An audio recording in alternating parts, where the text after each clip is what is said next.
नमस्कार साथियों, स्वागत है आप सभी का अंकित इंस्पायर्स इंडिया पर। मैं हूं अंकित अवस्थी। आप है मेरे साथ में एक बेहतरीन टाइटल पर चर्चा करने के लिए, और टाइटल है मिडिल ईस्ट की अस्थिरता से जुड़ा हुआ।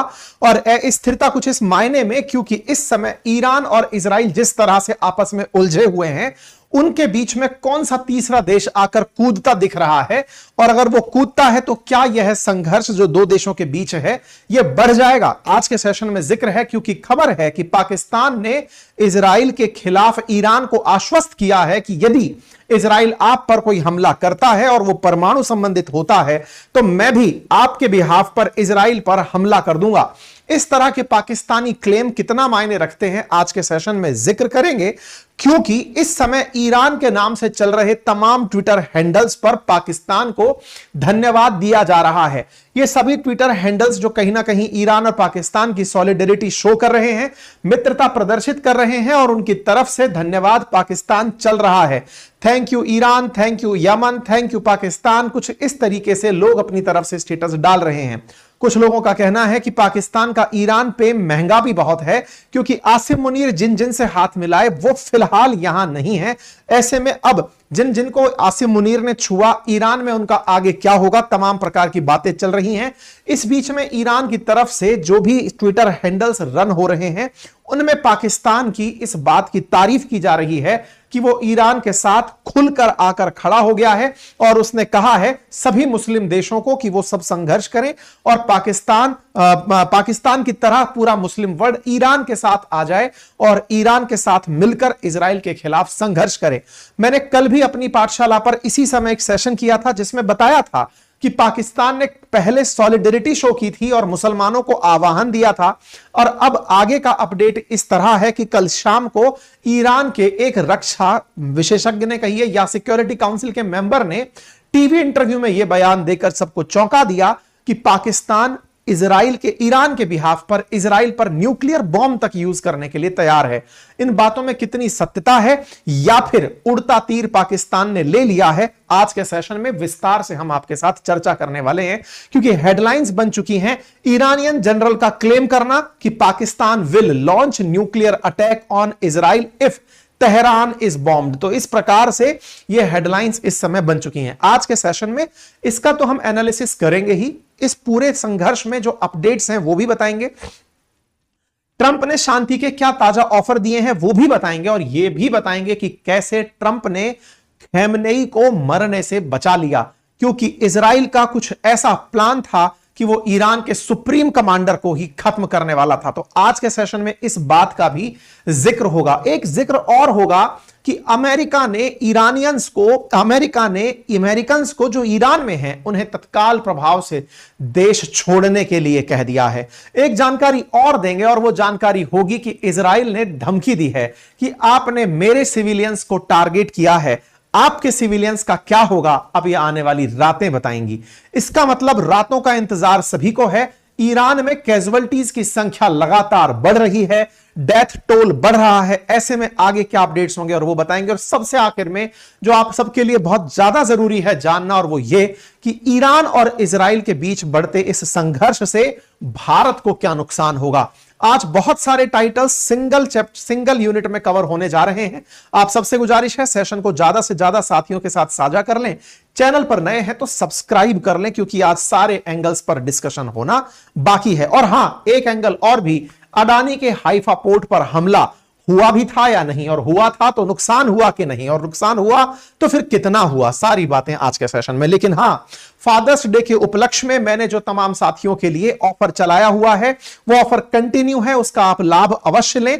फंडामेंटल ऑफ स्टॉक मार्केट पर हमारा कूपन कोड अंकित 500 यूज करके फंडामेंटल ऑफ स्टॉक मार्केट के कोर्स पर सीधा 500 रुपीज का ऑफ प्राप्त कर सकते हैं। म्यूचुअल फंड के कोर्स में भी सेम यही चीज लागू होती है, और यदि आप पोर्टफोलियो बिल्डिंग का कोर्स हमसे लेते हैं तो उसमें से इन दोनों में से जो भी आपको उचित लगे वो आप कॉम्प्लीमेंट्री प्राप्त कर सकते हैं। तो चलिए शुरू करते हैं। शुरुआत है ईरान के शीर्ष अधिकारी मोहसेन रजई ने जो एक इंटरव्यू दिया उसकी। असल मायने में एक रविवार शाम को इन्होंने अपने स्टेट टेलीविजन को, ईरानी स्टेट टेलीविजन को रजाई ने इंटरव्यू दे दिया, और उस इंटरव्यू में कहा कि इजराइल की ओर से न्यूक्लियर अटैक के खतरे को देखते हुए पाकिस्तान ने कहा है कि वो इजराइल पर न्यूक्लियर हमला करेगा। यह बयान जैसे ही आया, इस बयान के बाद बाकी किसी की नींदें उड़ी हो या ना उड़ी हो, पाकिस्तान की चिंता स्वतः ही बढ़ने लग गई कि ये तो हमने इनको पर्सनली कहा था कि भाई साहब तुम चिंता मत करो, हम तुम्हारे साथ हैं। अच्छा, साथ हैं की बात कहां से आई? असल में जैसे ही इजराइल ने ईरान को टारगेट किया था तो शहबाज शरीफ ने तुरंत इसका निंदा करते हुए स्ट्रॉन्ग पॉसिबल टर्म में पाकिस्तान ने इजराइल के खिलाफ कंडेमिनेशन कर दिया था कि आप ये गलत कर रहे हैं, वैश्विक शांति के लिए सही नहीं है। फिर थोड़े दिन, एक दिन बीतते बीतते ही ये तुरंत अपनी तरफ से प्रेसिडेंट ऑफ ईरान से बात कर लेते हैं कि सर जो हो रहा है आपके साथ अच्छा नहीं हो रहा है, यूएन पीस कीपिंग फोर्सेस के साथ, यूएन पीस में बात की जानी चाहिए। फिर शाम होते होते ये आ जाते हैं इस बात पर कि ईरान के साथ खड़ा है पाकिस्तान। तो पाकिस्तान ईरान के साथ जब खड़ा होता है, इसके मायने मैंने कल भी अपने सेशन में आपको बताए थे और बड़े मायने हैं। बड़े मायने ये हैं कि पाकिस्तान में क्या वाकई में ट्रंप से टक्कर लेने की कुव्वत बची है या फिर पाकिस्तान को जबरन चढ़ा करके आगे ले जाया जा रहा है। कहीं ऐसा तो नहीं कि ईरान खुद जानबूझकर पाकिस्तान को आगे ले जाकर खड़ा कर रहा हो, क्योंकि पाकिस्तान और ईरान के जो पुराने संबंध हैं वो कतई अच्छे नहीं रहे हैं। ईरान को पाकिस्तान से फायदा तो है लेकिन नुकसान कुछ भी नहीं है। ऐसे में कहीं पाकिस्तान को ईरान आगे ले जाकर खड़ा करके पाकिस्तान का तो कहीं नुकसान नहीं करा रहा है। खैर, इन सभी बातों पर और डिटेल में चर्चा होगी। ये वो इंटरव्यू कटिंग है जो इस समय वायरल है। हालांकि जो भाषा बोली गई है वो मेरी समझ से परे थी। इसमें ईरानियन नेशनल सिक्योरिटी काउंसिल के मेंबर मोहसिन रेजाई की बातें हैं, जिसमें उन्होंने कहा कि इजराइल के ऊपर पाकिस्तान न्यूक्लियर बॉम्ब डालेगा। यदि ईरान के ऊपर इजराइल ने डाल दिया तो हम उनके ऊपर न्यूक्लियर बॉम्ब डाल देंगे। ठीक है, पाकिस्तान के द्वारा ईरान का समर्थन बड़ी लाइन बन जाती है और इस बड़ी लाइन में पीछे वाली लाइन और तेजी से जुड़ जाती है, जिसमें पाकिस्तान ने एक दिन पहले ही सारे मुस्लिम देशों को एक होने के लिए कहा था कि हमें ईरान के साथ एक होना चाहिए, अदरवाइज जो आज इनके साथ हो रहा है कल वो किसी और के साथ होगा। कल शाम तक पहुंचते पहुंचते रविवार की दोपहर में पाकिस्तान की तरफ से एक ट्वीट और आ जाता है। डिप्टी प्राइम मिनिस्टर का ट्वीट था कि पाकिस्तान ने अपनी तरफ से यूनानिमसली एक रेजोल्यूशन पास कर दिया है कि वो ईरान के समर्थन में खड़ा है। सीनेट के द्वारा यह समर्थन देना ही अपने आप में अमेरिका को एक चुनौती देने जैसा था। अमेरिका इस बात से ऑलरेडी आश्वस्त था कि पाकिस्तान इस पूरे मामले में न्यूट्रल रहेगा। कई जगह, अभी हाल ही में मेरा एक इंटरव्यू हुआ था किसी चैनल पर, तो उन्होंने इस सवाल को पूछा भी था कि क्या ऐसा नहीं लगता कि अमेरिका पाकिस्तान के इसलिए नजदीक आ रहा हो क्योंकि वो पाकिस्तान को ईरान के खिलाफ यूज करना चाहता हो। यहां पर समझने वाली बात यह है कि पाकिस्तान ने इस तरह की हरकत करके अमेरिका के विश्वास को ठेस जरूर पहुंचाई है। आपको 3 दिन पहले मैंने एक सेशन में जानकारी दी थी कि अमेरिका की तरफ से हाल ही में पाकिस्तान की तारीफें हुई थी। तारीफों के साथ साथ एक और अपडेट था कि आसिम मुनीर को इनके विक्ट्री आर्मी का जो परेड था 250वीं वर्षगांठ का, उसमें इनवाइट किया जाने की खबर थी। मैं भी वो सेशन भी मेरा सुनाऊंगा जिसमें इनविटेशन की बात मैंने आप लोगों को कैसे प्रेजेंट की थी। और उस इनविटेशन के बाद में इन्हें नहीं बुलाया जाना, ये फिर से ये दर्शाता है कि या तो इनविटेशन आया नहीं था, आया था तो कटा दिया गया था। क्या सारी बातें थी बताएंगे, क्योंकि पाकिस्तान जो रवैया शो कर रहा है वो इजराइल और अमेरिका विरोधी है। यह कैसे पता चलता है? असल में 12 तारीख के दिन एक ट्वीट आता है और वो ट्वीट कुछ इस तरह से होता है कि ईरान के किसी फ्रेंडली कंट्री ने ईरान को इन्फॉर्म कर दिया कि आपके ऊपर हमला होने वाला है, कि इजराइल का हमला होगा। असल में पाकिस्तान की जो खुफिया एजेंसी है ISI, वो काफी ज्यादा मिडिल ईस्ट में सक्रिय है। ऐसे में उसने ईरान को अपने इनपुट्स दिए, ऐसी एक न्यूज तैरना शुरू हुई थी। इस न्यूज पर इजरायली लोग काफी खफा हुए थे। उन्होंने कहा कि तुमने जो जानकारी देनी थी दे दी, लेकिन किसी को बचा तो नहीं पाए। लेकिन यह जरूर कंफर्म हो गया कि पाकिस्तान आतंक का ईरान के बाद दूसरा सबसे बड़ा केंद्र है और इस केंद्र को भारत के साथ मिलकर खत्म किया जाना चाहिए। पाकिस्तानियों की भी कई ऐसे वीडियोस निकल कर बाहर आने लगे, जैसे आप और हमारे वीडियोस कहीं और देश में चल रहे हों। वीडियोस आने लगे जिसमें एक पाकिस्तानी कमेंटेटर कह रहा है कि हमें चाहिए कि हम ईरान, सऊदी जैसे देशों को न्यूक्लियर बॉम्ब बांट दें ताकि उन पर कभी अमेरिका अपना प्रभाव ना दिखा सके। पाकिस्तान अपने आप को इस तरह से प्रेजेंट कर रहा है कि ईरान इजराइल के बीच चल रहा संघर्ष असल में पाकिस्तान का संघर्ष है। उसके ऊपर ये चलते चलते मूवी का एक मतलब चुप चुप के करके एक मूवी का दृश्य है जिसे आप देखकर समझ भी सकते हैं। इस दृश्य में जिस तरीके से यहां दो किरदार है, अगर आपने ये मूवी नहीं देखी है तो कोई बात नहीं, लेकिन इस मूवी में केवल इतना है कि ईरान और इजराइल झगड़ रहे हैं, इस बीच में पाकिस्तान आकर के ईरान के साथ खड़ा होता है, सॉलिडरिटी शो करता है कि आप संघर्ष करो, मैं आपके साथ हूं। लेकिन इस बीच में तत्काल प्रभाव से ईरान पाकिस्तान को आगे खड़ा कर देता है। मतलब कुल मिलाकर ईरान ने पाकिस्तान को सरका के इजराइल के सामने अब फ्रंट फुट पर ले जाकर खड़ा कर दिया है। तो क्या पाकिस्तान यह स्वीकारने को तैयार है कि वो पहले तो पीछे बैकग्राउंड में खड़ा था, अचानक वो सामने कैसे आ गया? इस बात का खंडन पाकिस्तान की तरफ से शाम होते होते हो गया। उन्होंने कहा कि टॉप ईरानियन ऑफिशियल्स का जो क्लेम है, ये क्लेम कि हम गवाही नहीं देते। ऐसी न्यूज शाम तक रिपोर्ट में पहुंचते पहुंचते आने लगी, क्योंकि अल्टीमेटली ये डर सताने लगा कि कहीं ना कहीं अमेरिका इनके खिलाफ सख्त हो सकता है। आसिम मुनीर के लिए अभी जो सख्त अच्छे अच्छे वचन निकल रहे थे वो गड़बड़ा सकते हैं, क्योंकि 2 दिन पहले हमने एक सेशन में, आपको 3 दिन पहले एक सेशन में बताया था कि यहां पर आसिम मुनीर को न्योता भेजा गया है। मैंने आपको ये जो सेशन दिया था, इस सेशन में एक जानकारी साथ में दी थी, आप चाहें तो इसे सुनकर देख सकते हैं। मैंने आपको यह जानकारी देते हुए कहा था, general praise Pakistan army chief Asim Munir invited to US military parade. ये इंडिया टुडे की न्यूज थी जिस पर हमने कमेंट्री देते समय एक लाइन कही थी, वो चाहे तो आप यहां सुन सकते हैं। आर्मी परेड में बुलाने का इनविटेशन दे दिया है। 250वीं एनिवर्सरी है इनकी आर्मी की। 250वीं एनिवर्सरी में बुलाने का इनविटेशन दे दिया है। उसी दिन ट्रंप का बर्थडे भी है, 14 तारीख के, 79 साल के हो जाएंगे। ऐसे में भाई साहब इन्होंने परेड निकलवाई और उस परेड में आसिम मुनीर का भी इनविटेशन है, ऐसा न्यूज़ में चल रहा है। ऐसा न्यूज़ की तरफ से कहीं ऑफिशियल आया है और ना ही पाकिस्तान की तरफ से आया है। ना तो पाकिस्तान की तरफ से कंफर्मेशन आया है, ना अमेरिका की तरफ से कंफर्मेशन आया है, लेकिन न्यूज में यह चल रहा है। यह जानकारी मैंने आप लोगों को क्यों दी थी? क्योंकि यह न्यूज असल मायने में भारतीय सोशल मीडिया पर चलना शुरू हो चुकी थी। अब जब पाकिस्तान की तरफ से आया न्यूज में कैसे आई वो बता दें। असल मायने में क्या हुआ, न्यूज में यह खबर कैसे आई थी? पीटीआई, उस पीटीआई ने अपनी तरफ से यूएस में आसिम मुनीर के खिलाफ प्रोटेस्ट का प्लान डिक्लेयर किया है। उसने कहा है कि पाकिस्तानी एम्बेसी के सामने, मैंने आपको जो जानकारी दी थी उस समय यह बताया था कि पाकिस्तान की जो पीटीआई पार्टी है इमरान खान वाली, उसने आसिम मुनीर के खिलाफ प्रोटेस्ट कॉल आउट किया है अमेरिका में। तो ऐसे में अगर पीटीआई प्रोटेस्ट कर रही है, प्लान कर रही है कि आसिम मुनीर आने वाले हैं, यह न्यूज आकर पहुंचती है यहां पर पहुंचती है, तब भी हम आपके सामने यह सेशन करते हुए एक लाइन जरूर कहते हैं, कंफर्मेशन कहीं से नहीं है, ना पाकिस्तान ना अमेरिका। न्यूज चल रही है तो जान लीजिए, ठीक है ना?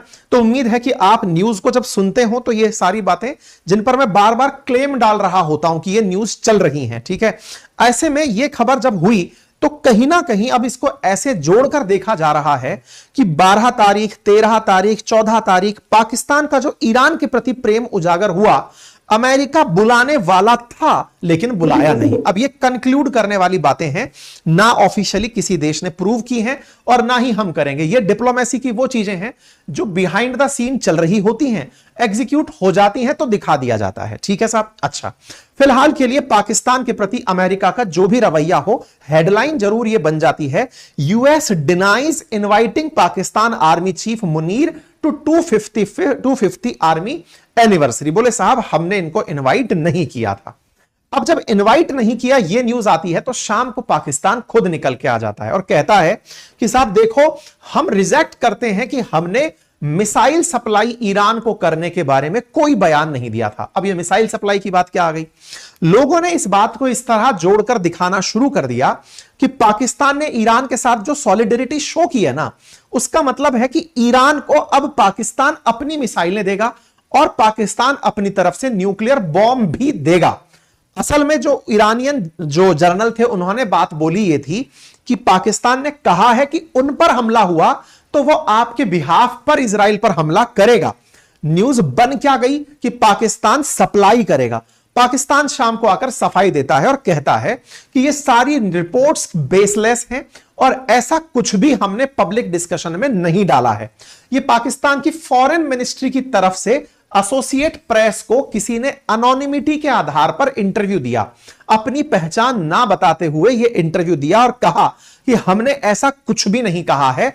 ईरान की तरफ से जो यह बयान आया है, यह बयान हमारी सॉलिडरिटी को कंक्लूड करते करते आ गया है। हमने ऐसा कोई बयान नहीं दिया था।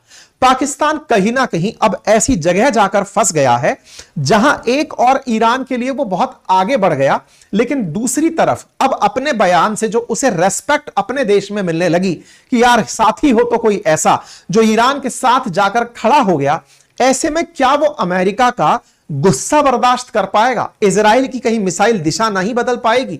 ऐसे में ये सारी चिंताएं पाकिस्तान को सताने लगी, इसलिए उन्होंने शाम होते होते इस तरह की न्यूज रिपोर्ट करना शुरू कर दी। हालांकि बिजनेस स्टैंडर्ड ने खुद इस बात को लिखते हुए कहा कि business standard does not endorse any of readers comment, कि भाई हम इनमें से जो बातें हुई हैं इन पर हम कुछ भी टिप्पणी नहीं देते। देखिए, मैं एक बात आपको अच्छे से बता दूं, जब भी किन्हीं दो देशों के बीच में संघर्ष चल रहा हो, इंफॉर्मेशंस की बाढ़ आ जाती है और उन बाढ़ में से सही क्या गलत क्या ये तब तक पता नहीं चलता जब तक ऑफिशियल स्टेटमेंट ना आ जाए। ऑफिशियल स्टेटमेंट वॉर टाइम में नहीं आया करते। भारत ने बहुत अच्छा सिस्टम फॉलो किया था। जब पाकिस्तान के साथ ऑपरेशन सिंदूर कर रहे थे तो दिन भर में हम प्रेस रिलीज अपनी बकायदा दे रहे थे। दुनिया भर में ऐसा सिस्टम है नहीं। रशिया यूक्रेन के रोज अपडेट आपको नहीं मिल रहे होते ऑफिशियली। फिर जो खबरें आ रही होती हैं ये बिहाइंड द सीन खबरें होती हैं, जो उन क्षेत्रों के अंदर घूमने वाले पत्रकारों द्वारा, सोशल मीडिया इन्फ्लुएंसर्स के द्वारा, वहां के पावर ग्रुप्स के द्वारा दी जा रही होती हैं, प्रेशर ग्रुप्स के द्वारा दी जा रही होती हैं। और वॉर टाइम में हर तरह की खबरें जो फ्रंट कैमरे पे चल रही होती हैं और जो बिहाइंड द सीन चल रही होती है, सबका अपना महत्व होता है। इसको मैं इस तरह समझाता हूं, आप अगर रिलेट कर पाए तो याद करिए। मैंने आप लोगों को कल ही अंकित इंस्पायर इंडिया पर एक सेशन दिया था जिसमें ईरान और इजराइल के बीच की दुश्मनी क्या है इसका मैंने जिक्र किया था, और उस जिक्र में मैंने बाल्फोर डिक्लेरेशन का जिक्र किया था, जिसमें बताया था कि ब्रिटिशर्स ने यहूदियों को एक कमिटमेंट दे रखा था कि अगर हम प्रथम विश्व युद्ध जीतते हैं तो आपके लिए एक अलग देश देंगे। यह डिक्लेरेशन असल में पब्लिक नहीं हुआ था, लेकिन बाद में पता चला कि यह ब्रिटेन ने यहूदियों के लीडर्स को दिया हुआ था। ऐसे ही साई पिकॉट एग्रीमेंट जो बीच में ही कर लिया गया था कि अगर हम जीत कर आएंगे तो हम मिडिल ईस्ट को कैसे बांटेंगे। 1916 में ही 1918 की प्लानिंग हो गई थी, लेकिन 18 में जाकर 16 की बातें रिकॉग्नाइज हुई थी कि अच्छा इन लोगों के बीच में कुछ ऐसा हो रखा है। मेरा यहां पर सारी बातों को कहने का तर्क इतना है कि युद्ध के समय पर किस देश ने किसको क्या कमिटमेंट दिए हैं, आज के सोशल मीडिया के दौर में थोड़ा तेजी से बाहर आ जाते हैं और तेजी के बीच में फर्जी खबरें भी आ जाती हैं। उनको फिल्टर करके स्वाद अनुसार नहीं, परिस्थिति जन्य तरीके से समझते चलिए और सुनते चलिए। ठीक है साहब, फिलहाल के लिए चर्चाओं में यही कि क्या पाकिस्तान अमेरिका के खिलाफ जा पाएगा। ऐसा क्यों? क्योंकि अमेरिका को शहबाज शरीफ को हटाने में कुछ सेकंड्स ही लगेंगी। बस इतना सा ट्रंप कह दे कि इमरान खान बढ़िया आदमी है, पाकिस्तान की सत्ता परिवर्तन हो ही जाएगी। इमरान खान को सुधारना ही तो है कि वो रूस के साथ ना जाए, बाकी सारी चीजें मैनेज हो जाएंगी। खैर, पाकिस्तान के ऊपर कमेंट्री खत्म करके अब युद्ध में आगे बढ़ते हैं। अमेरिका और नेतन्याहू इनके बीच में पहुंचते हैं। नेतन्याहू का कल एक जबरदस्त इंटरव्यू वायरल हुआ, जिस नेतन्याहू के इंटरव्यू में यह कहा गया था कि इस मिडिल ईस्ट में जहां एक और सबसे बड़ी चिंता ईरान है, वहीं दूसरी बड़ी चिंता पाकिस्तान है। यह वीडियो जबरदस्त तरीके से वायरल हुआ। पुराना वीडियो था, लेकिन कल इसे खूब सर्कुलेट किया जा रहा था, यह दिखाते हुए कि इजराइल इस बात को जानता है कि पाकिस्तान कैसा है और वो पाकिस्तान के खिलाफ रवैया एक आतंकी देश का ही रखता है, क्योंकि दोनों देश पड़ोसी हैं और पड़ोसी देश एक ही तरह की कैटेगरी में है। क्योंकि पाकिस्तान ने इजराइल को अपने जो पासपोर्ट हैं उसमें साफ लिखा हुआ है कि हमारे पासपोर्ट इजराइल के लिए मान्य नहीं है, ये इजराइल को एज ए कंट्री रिकॉग्नाइज नहीं करते। तो ईरान पाकिस्तान बॉर्डर शेयर कर रहे हैं, मित्रता एक दूसरों के बीच में है और काफी सारी बयानबाजी इस समय पाकिस्तानियों द्वारा चल रही है। खैर, इस बीच में कहा बस इतना ही जा सकता है कि ट्रंप पाकिस्तान और ईरान में पाकिस्तान की हालत थोड़ी सी विचित्र हो गई है। चलिए आगे बढ़ते हैं। अब आते हैं अपडेट पर कि आज के समाचार क्या हैं, इजराइल और ईरान के बीच वॉर कहां तक पहुंची।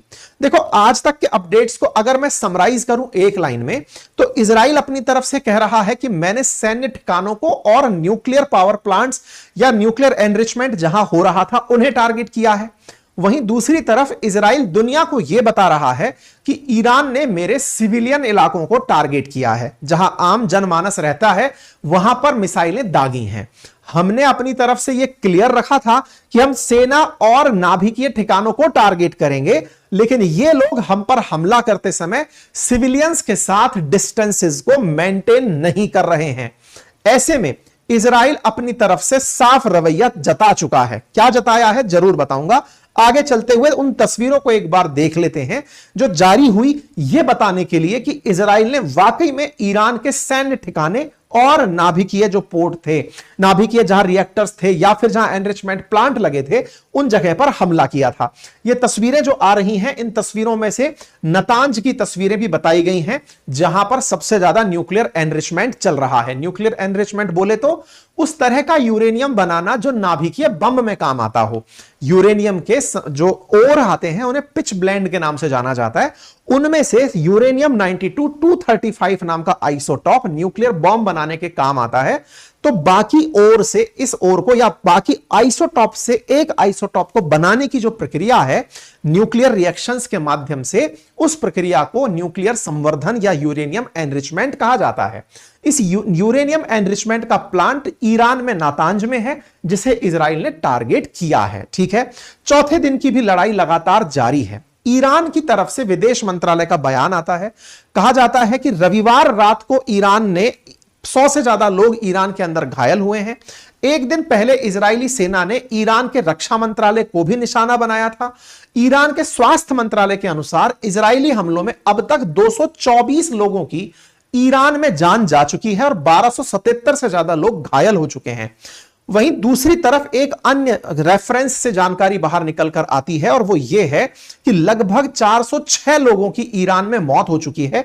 ये अमेरिका में स्थित ह्यूमन राइट एक्टिविस्ट ग्रुप्स हैं जो ऐसी जानकारी दे रहे हैं। कुल मिलाकर ईरान में कैजुअल्टीज बहुत हो रही हैं। वहीं ईरान का इजराइल पर जब वॉर हुआ उसकी वजह से, मतलब हमला जो हुआ उसकी वजह से 20 लोगों के मारे जाने की खबर है। 20 लोगों के मारे जाने की खबर इजराइल में है और यहां पर 400 लोगों के मारे जाने की खबर चल रही है।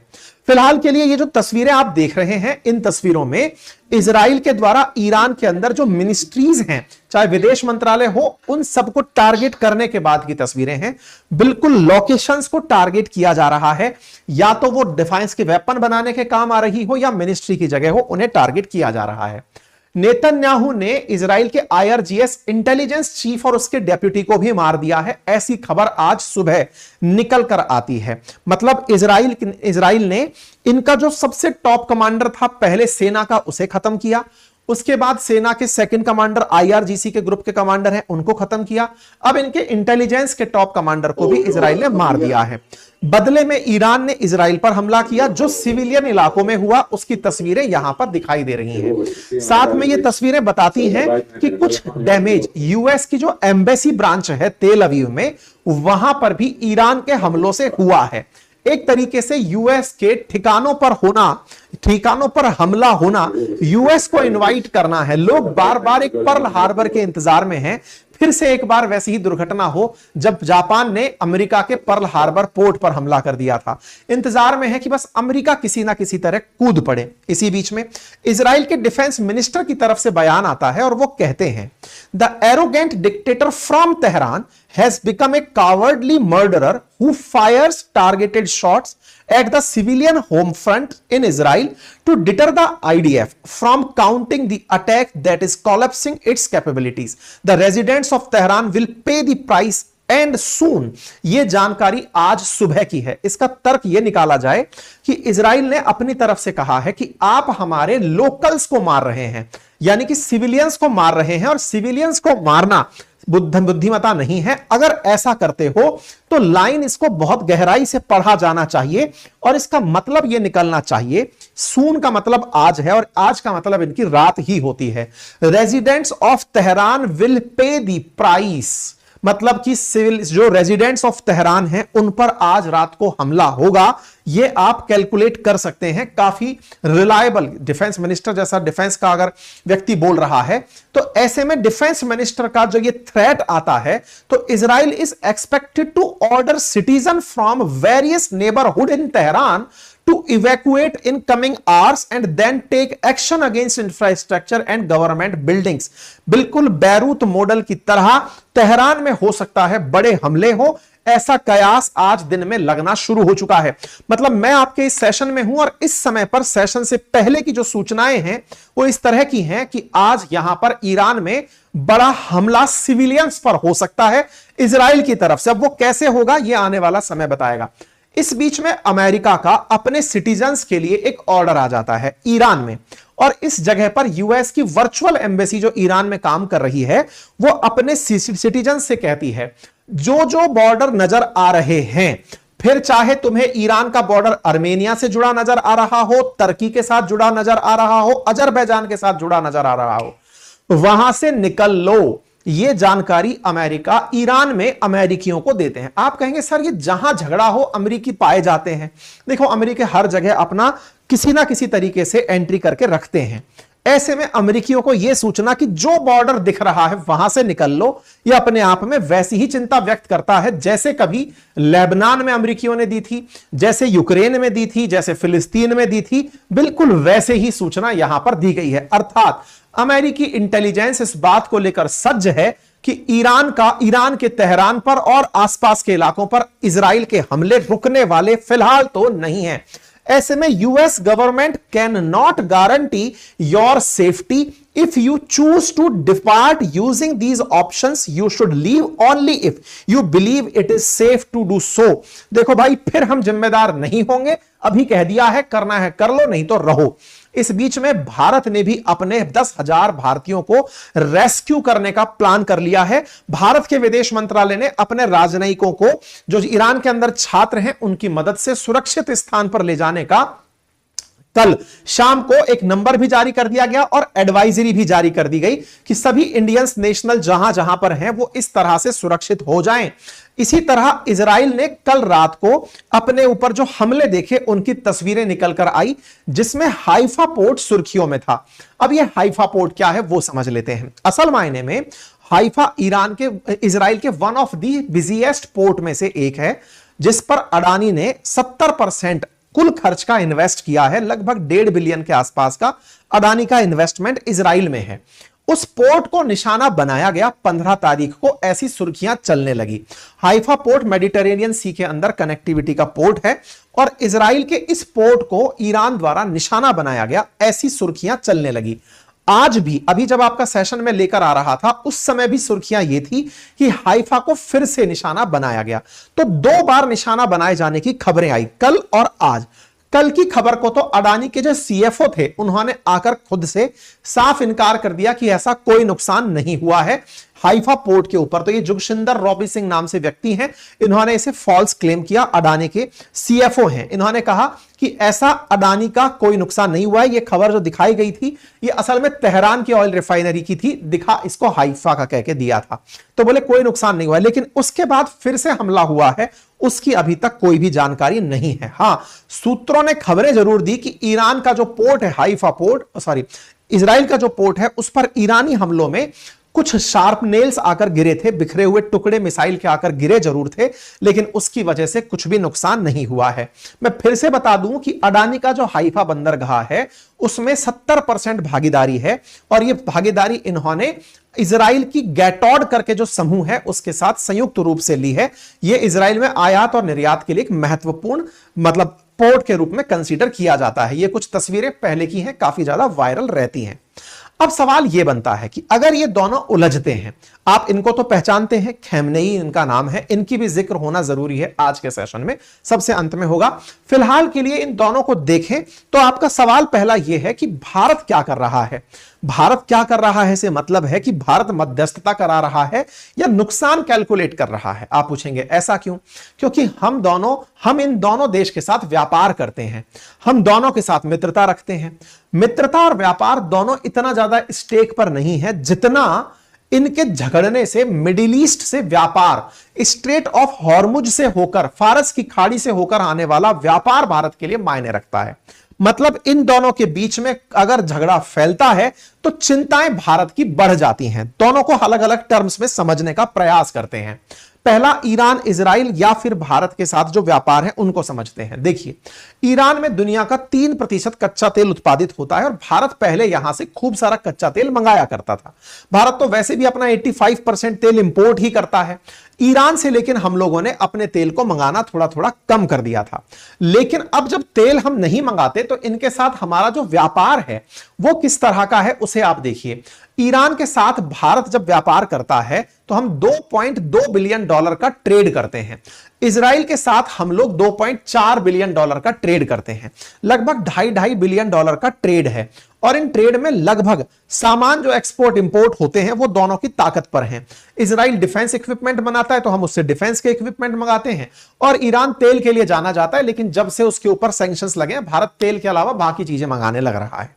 भारत इजराइल को तराशे हुए हीरे, ज्वेलरी, कंज्यूमर इलेक्ट्रॉनिक्स और इंजीनियरिंग सामान भेजता है और इजराइल भारत को सैन्य हथियार निर्यात करता है। 32nd सबसे बड़ा व्यापारिक साझेदार और एक प्रमुख डिफेंस सप्लायर भारत के लिए यह माना जाता है। ठीक है, ईरान से भारत को मिलता क्या है? तो ईरान कच्चे तेल के अलावा सूखे मेवे, केमिकल्स, कांच के बर्तन भारत भेजता है और भारत की तरफ से बासमती चावल ईरान को एक्सपोर्ट किया जाता है। अगेन, दोनों के बीच में इस तरह का जो व्यापार है इससे ज्यादा नुकसान नहीं होता, लेकिन अगर गल्फ ऑफ पर्शियन गल्फ और उसको अरब सागर से कनेक्ट करने वाला स्ट्रेट ऑफ हार्मुज प्रभावित हो जाता है तो उससे भारत का बहुत ज्यादा व्यापार प्रभावित होगा। किस तरह से? नंबर 1, उसी स्ट्रेट ऑफ हार्मुज से भारत यूएई से, सऊदी से, कतर से, बहरेन से तेल मंगाता है, इराक से तेल मंगाता है। अगर यहां पर मिडिल ईस्ट में अस्थिरता होती है तो फ्लाइट जो जहाज हैं पानी के वो चलने कम हो जाएंगे, रुक जाएंगे। नंबर 2, चूंकि भारत से अगर किसी को रूस में जाना है, पाकिस्तान का एयर स्पेस बंद है, ईरान के साथ अभी ईरान के अंदर इतने सारे हमले हो रहे हैं तो एयर स्पेस वैसे बंद है, तो आपको रूस में जाना हो, सेंट्रल एशिया जाना हो, अफगानिस्तान जाना हो तो ये सारी फ्लाइट्स बहुत महंगी हो चुकी हैं। अब इधर से आप फ्लाइट ले नहीं सकते, तो फ्लाइट जाने का जो रास्ता है या तो वाया चाइना होकर घूमकर फ्लाइट्स जाएं या फिर और नीचे से होकर मेडिटेरेनियन सी से होकर वाया टर्की होकर के फ्लाइट जाएं। तो रूट लंबा होने से भारत को नुकसान हो रहा है फ्लाइट्स के खर्चे के अंदर भी। तीसरा, हमारी बड़ी मात्रा में जो भारत के वर्कर्स हैं वो मिडिल ईस्ट में काम करने जाते हैं। मिडिल ईस्ट में फ्लाइट्स का महंगा होना, ट्रेड का दिक्कत हो जाना हमारे कामगारों के लिए मुसीबत खड़ा करेगा और उनकी वजह से जो रेमिटेंसेस इंडिया आते हैं वो भी बड़ी संख्या में प्रभावित हो सकते हैं। ठीक है साहब, अब एक और इंटरेस्टिंग घटना सुनिए साहब, और वो इंटरेस्टिंग घटना यह है कि इजराइल ने खमेनेई को मारने का प्लान कर लिया था। खमेनेई को मारने का प्लान कर लिया था से क्या मतलब है? ईरान के सुप्रीम कमांडर जो इनके धर्मगुरु माने जाते हैं वो खमेनेई हैं। इनके बारे में इजराइल ने तैयारी कर ली थी कि जैसे मैं बाकी सबको मार रहा हूं, क्योंकि वो हमास के चीफ को भी, इनके इस्माइल हानिये को भी ईरान में ही मारा था। इजराइल ने तैयारी कर ली थी कि खमेनेई को खत्म करते हैं, बार बार ना रहेगा बांस ना बजेगी बांसुरी, फिर जनता को हम संभाल लेंगे। ट्रंप बीच में आए और उन्होंने बीच बचाव करके इनको रुकवाया।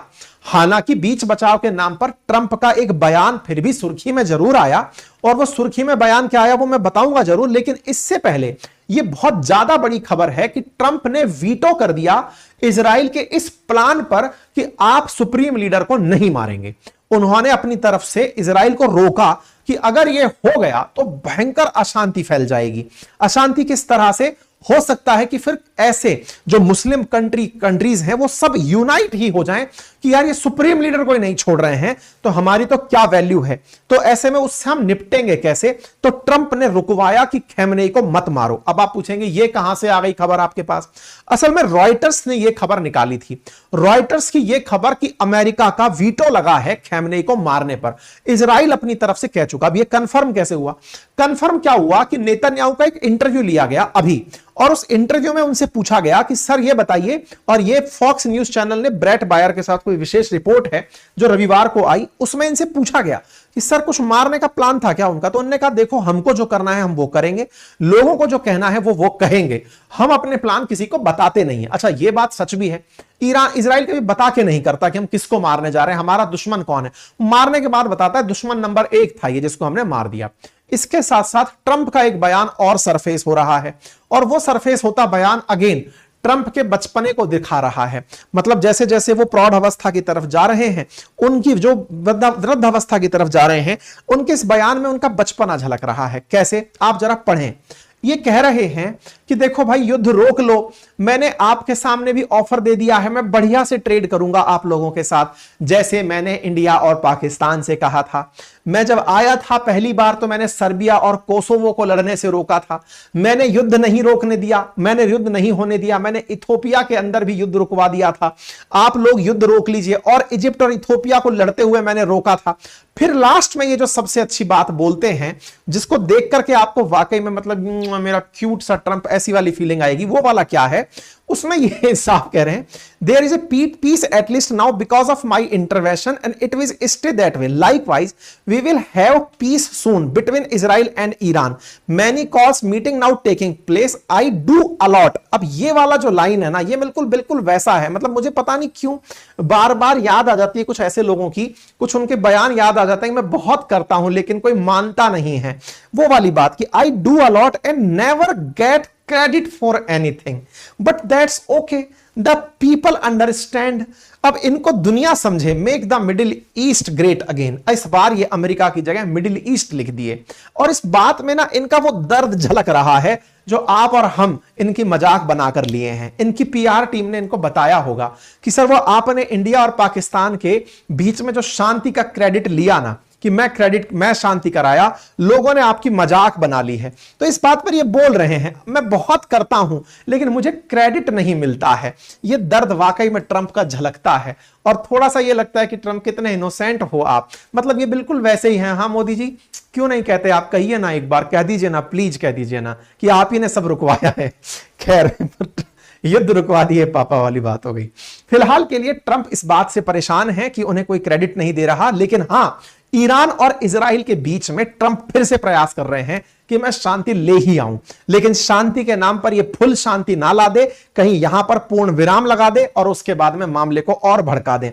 बाकी आप लोग इस विषय पर क्या सोचते हैं, अपनी राय कमेंट बॉक्स में जरूर बताइएगा। फिलहाल के लिए तो बस इतना ही है मेरे पास। हां, लेकिन जानकारी यह जरूर है कि फादर्स डे के उपलक्ष्य में मेरा जो स्टॉक मार्केट का कोर्स है और जो म्यूचुअल फंड का कोर्स है, उन सब पर अंकित 500 कूपन कोड अप्लाई किया जा सकता है। आप जाएं बातें बाजार की पर, पूरे 1 साल की वैलिडिटी का लाभ लें और इसे एक्सेस कर लें। और हां, यदि आप पोर्टफोलियो बिल्डिंग और मैनेजमेंट करना चाहते हैं तो इस पर हमारी एक्सपर्टाइज एनालिसिस का लाभ लेते हुए आप इस कोर्स को एक्सेस करें, और फंडामेंटल ऑफ स्टॉक मार्केट और म्यूचुअल फंड का जो कोर्स है उसे आप ऑप्शन में एडिशनल लाभ के रूप में ले सकते हैं। Thank you so much. Channel पर नए हैं तो सब्सक्राइब कर लें, अपनी राय कमेंट बॉक्स में जरूर रखें।